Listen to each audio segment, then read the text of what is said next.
কি করে একটা লোকের পানি লাগে আমি জানি না। আমি বুঝতেছি না কি করে পানি লাগলো। না যে কোনো পোস্টমর্টম রিপোর্ট না আছে, কোনো কিছু না, ফিঙ্গারপ্রিন্ট না, কিন্তু কোনো ফিঙ্গারপ্রিন্ট নাই। আল্লাহ, আমি টাকাটা টাকা মনে করি নাই, আমি আমার সর্বোচ্চ করেছি। আমি যেখানে গেছি সবাই গেলে একই কথা বলছে, খালা যাওয়ার মতো কেস, খালা যাওয়ার মতো কেস। সবাই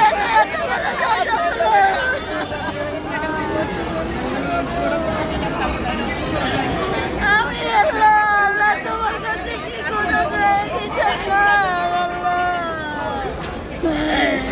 আমার বিচার কি তোমার সব ইচ্ছা? এটা কি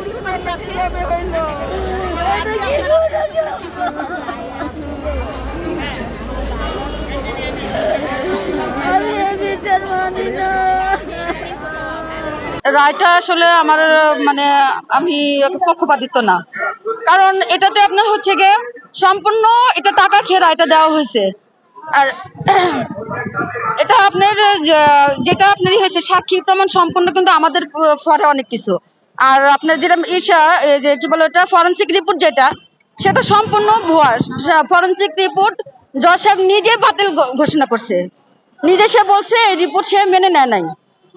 তারপর সে এমনও কথা বলছে, নিজে সরাসরি বলছে যে আমি এই কেসের কি রায় দিব, যেখানে কোনো সরাসরি সাক্ষী প্রমাণ নাই, সিসিটিভি ফুটেজ নাই, তাদের ফিঙ্গারপ্রিন্ট পায় নাই, কোনো কিছু নাই।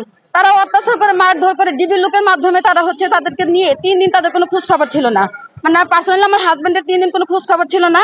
তারপরে তাকে 3 দিন পরে তাকে পাওয়া গেছে। 3 দিন পর তখন আমি হচ্ছে গিয়ে আপনার ক্যানিগঞ্জে যেয়ে পাই ওনাকে, এবং তারপরেও জানা যায় যে ওনাদেরকে মারধর করে ডিবি লোক হচ্ছে ওনাদেরকে সাক্ষী নিছে, তো ওনাদের স্বীকারোক্তি নিছে।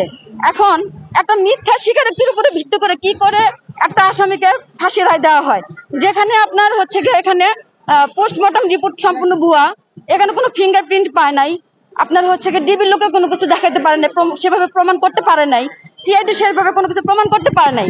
শুধু স্বীকারোক্তির উপরে ভিত্তি করে কি করে একটা আসামি ফাঁসি রায় হতে পারে, এবং এই 3 বছরের মাথায় কি করে হতে পারে? তাহলে অবশ্যই যেখানে জজ নিজে বলছে যে এটা হচ্ছে কি রায় আমি দিব, সেটা সে বলছে। এবং যে দেখছে, আমি যে কোনো জায়গায় গেছি, আমি সুপ্রিম কোর্টের অ্যাডভোকেট পর্যন্ত গেছি, তারা সে একই কথা বলছে যে এটা হচ্ছে খালাস হওয়ার মতো কেস। যদিও রায় দেয় সর্বোচ্চ, যেহেতু 164 দেওয়া আছে, সর্বোচ্চ হয়তো আপনার 7 থেকে 8 বছর বা 10 বছরের উপরে রায় হতে পারে না।